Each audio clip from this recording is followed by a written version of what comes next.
শুভ সকাল বন্ধুরা, চলে এলাম নতুন একটা ভিডিও আপডেট নিয়ে। আমি পাপিয়া, আমার সংসারে তোমাদের সকলকে স্বাগত। দেখো আজকের সকালটা কি রোদ ঝলমলে। তো আমি তো ভালো আছি, তোমরা সকলে ভালো আছো তো? আমার পরিবারে কিন্তু মোটামুটি সবাই ভালো আছে। তো চলো এখান থেকেই আজকের ভিডিওটা শুরু করা যাক। দেখো এখানে আমি ভাত বসিয়ে দিয়েছিলাম প্রেশারে, কিন্তু ভাতটা তাড়াতাড়ি নামিয়ে ফেলেছি যেহেতু অল্প চালের ছিল। তো আর এখন একটু চেক করে নিচ্ছি ভাতটা হয়েছে কিনা।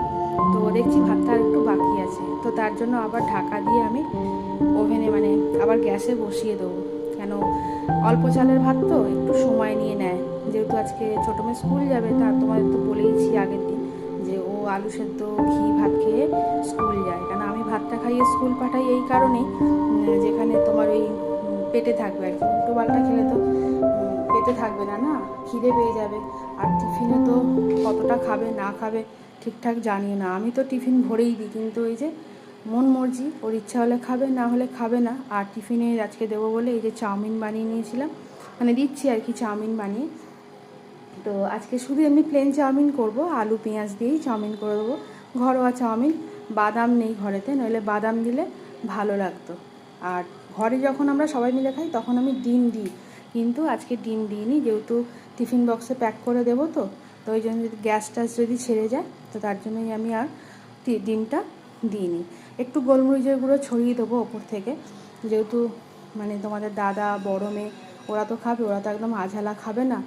আর একটু সস দিয়েছিলাম অল্প করে একদম, যাতে একটু টেস্টটা ভালো হয়। তা আমি যখন ঘরেতে চাউমিন করি জলখাবারে, এই রকমই সাদা সাদা আলু পেঁয়াজ কাঁচা লঙ্কা গোলমরিচের গুঁড়ো ছড়িয়েই চাউমিনটা আমি করি। আর এইদিকে দেখো এখন আমার ভাতটা পুরো হয়ে গেছে। তো গার্ডারটা সিটিটা খুলে আমি এইভাবেই প্রেশারে ফ্যানটা ঝরিয়ে দিই, ভাতের ফ্যানটা ঝরিয়ে দিই। এখানে দেখো মেয়ের জন্য এখন টিফিন বক্সে টিফিনটা তুলে নিচ্ছি, আর একটা থালার মধ্যে জল দিয়ে টিফিন বক্সটা এইভাবে বসিয়ে দিচ্ছি। কেন, টিফিনটা যাতে ঠিকঠাক ঠান্ডা হয়ে যায় আর কি।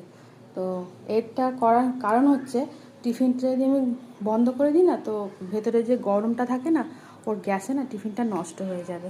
আর এদিকে মেয়ের জন্য এখন ভাতটা মেখে দিচ্ছি আলু সেদ্ধ ঘি আর নুন দিয়ে। এইভাবে মেখে না দিলে তো মহারানী আমার খাবেন না। তো অন্য দিন আমি খাইয়ে দিই, তো আজকে বলেছি নিজে খাবি। তো ভাতটা এইভাবে মেখে দিচ্ছি, যাই গিয়ে ভাতটা দিয়ে দিই খা। কিন্তু আজকে একটা বিরাট ভুল করে ফেলেছি, না দেখেই হয়তো কাজটা আমি করে ফেলেছি। আজকে যদি দেখতাম তাহলে এই কাজটা করতাম না। তো পরে বলছি কি কাজ করেছি। এইদিকে তোমাদের দাদাভাইয়ের জন্য আমি একটুখানি এই চাউমিনটা তুলে দিচ্ছি, যে ও তো বেরোবে, তাও আজকে চাউমিন খেয়েই যাবে।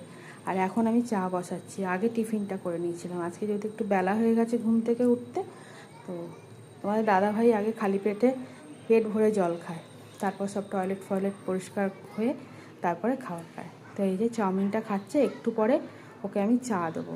আর আমি এখন চায় কিন্তু একদম চিনি কমিয়ে দিয়েছি। আমি তো এমনিতেই চিনি ছাড়া চা খাই, আর এখন যা চিনির দাম, ওই জন্য বলেছি এবার সবাই মিলে চিনি ছাড়া খাওয়া চা অভ্যাস করো।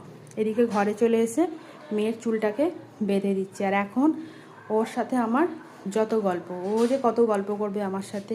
এদিকে তোমার দাদাভাই এসে বলছে এখনও হয়নি, আমি তো বেরোবো। কেন, ওই তোকে নিয়ে যাবে, গাড়ি আসবে সেখানে ছাড়তে যাবে। এই যে এখন যাচ্ছে, আমাকে টাটা টাটা করতে করতে যাবে, যতক্ষণ অবধি নিচে অবধি যাবে আমাকে টাটা টাটা বলতে বলতে যাবে। আর যেহেতু আমি যাচ্ছি না, তোমাদের দাদা ওই যেখানে গাড়ি আসে ওই অবধি ওকে ছেড়ে দিয়ে তারপরে অফিস যাবে। এই যে মেয়ে বেরোলো, এখন 5টা পর্যন্ত আমার ঘরটা পুরো ঠান্ডা। আর দেখো আমি এখন বসে পড়েছি চা নিয়ে। তো যেটা বললাম, যে ভুল কাজটা করে ফেলেছি, এই যে কালকের রাতের এতগুলো রুটি বেঁচে গেছে জানো। তো আমি যদি একটু সকালের দিকে খেয়াল করতাম না, তাহলে এই রুটিগুলো আজকে আমার উঠে যেত। কেন, ছোটো মেয়েকেও দুধ দিয়ে রুটি খেতে খুব ভালোবাসে, তোমার দাদাও দুধ দিয়ে রুটি চা দিয়ে রুটি খুবই ভালোবাসে। ওরা খেয়ে চলে যেত, আর ছোটো মেয়েকে যাও একটা টিফিন আমি বানিয়ে দিতাম, তো ওরা খেয়ে নিত। তো এটাই হচ্ছে সবচেয়ে বড় আজকে ভুল। তো কি আর করা যাবে, দুটো রুটি আর বেঁচে রয়েছে। এদিকে আমি স্নান টান করে চলে এসেছি। চলে আসার পর এই যে মাসি এসছে। মাসি বলছে দিদি ভাই তোমার শাড়িটা কত ছোটো। আমি বলছি কী আর করবো বলো, প্রথম থেকেই শাড়িটা এত ছোট, তো কিছু করার নেই। এবার একটু স্কিন কেয়ার করে নিচ্ছি, আর টোনারটা লাগাচ্ছি। কি গরম, এইমাত্র স্নান করে আসলাম, এখনই ঘেমে নিয়ে স্নান করে যাচ্ছি। তো ভাবছি এবার আমি এই শাড়িটা আর পরবো না, এই শাড়িটা দিয়ে আমি দুটো কুর্তি বানিয়ে নেবো। আর এখন আমি চুলটা একটু আঁচড়ে নিচ্ছি। ভিজে চুল আমি সচরাচর আঁচড়াই না, কিন্তু তাও আঁচড়ে নিলাম যেহেতু সিঁদুর টিঁদুর পরবো বলে। আর এখন চলে আসলাম ফ্রিজ থেকে মাছ বার করতে, মানে মাছ বলতে ওই যে মাছের মাথা। আজ তো শুক্রবার, আজ শুক্রবার মানে হচ্ছে আমার বাড়িতে চিকেন হবেই হবে, মাস্ট। তো এদিকে মা বলছে আমাকে দাও, আমি আলু টালুগুলো ছাড়িয়ে দিই আর বাঁধাকপিটাও কেটে দিই। তাই বললাম না মা, বাঁধাকপি আমিই কাটবো। এদিকে রান্নাঘরে চলে এসেছি। রান্নাঘরে চলে এসে এই যে মাছের মাথাটা, মানে এটা তো ফ্রিজে ছিল ডিপে, একদম শক্ত। এখন থেকে যদি আমি জলে না ভিজিয়ে দিই তো এ ছাড়তে ছাড়তে আমার 2 ঘন্টা লেগে যাবে। যখন আমি মাছের মাথাটা ফ্রিজে রেখেছিলাম ধুয়ে টুয়েই রেখেছি, নুন হলুদ মাখাইনি। কিন্তু এই যে এখন আবার ধুয়ে রাখছি, যখনই তোমার এই বরফটা তোমাদের মানে বরফটা ছেড়ে যাবে তখনই নুন হলুদটা মাখাবো। আর এদিকে চিকেন, দোকান থেকে চিকেন চলে এসছে। তো তোমরা অনেকেই হয়তো জানো না, আমি বলি আমার ভাসুরেরই চিকেন শপ। তো এই চিকেনটা এখন ফ্রেশ করে ধুয়ে নেবো। আর আমার বাড়িতে তো আমার বাচ্চারা, মানে আমার বাড়ির বাচ্চাগুলো তো চিকেন খাবার পাগল। মানে শুক্রবার হয়ে গেলেই মানে ওরা যদি চিকেন না পায় সে ওরা যেন কেমন একটা পাগল পাগলপনা করে। আর আমার সবচেয়ে বিরক্তকর কাজ হচ্ছে এইটা, মানে আমি একদম ভালোবাসি না এই চিকেন ধোয়া মাছ ধোয়া, কেমন যেন একটা আস্তে আস্তে গন্ধ ছাড়ে। তো আমি খুব ভালো করে কিন্তু চিকেনগুলোকে ধুই পরিষ্কার করে বেছে বেছে। আর দেখো এখন বসে পড়েছি বাঁধাকপি কাটতে। তো মাকে যেটা বলছি, বাঁধাকপিটা এতটাই ফাঁপা দেখতে, এই বড় পাতাগুলো তো সব বাদই দিয়ে দিলাম, একটুখানি হয়ে গেল। মা বললো অল্প আলু দাও, অল্প আলু দিয়েই করো।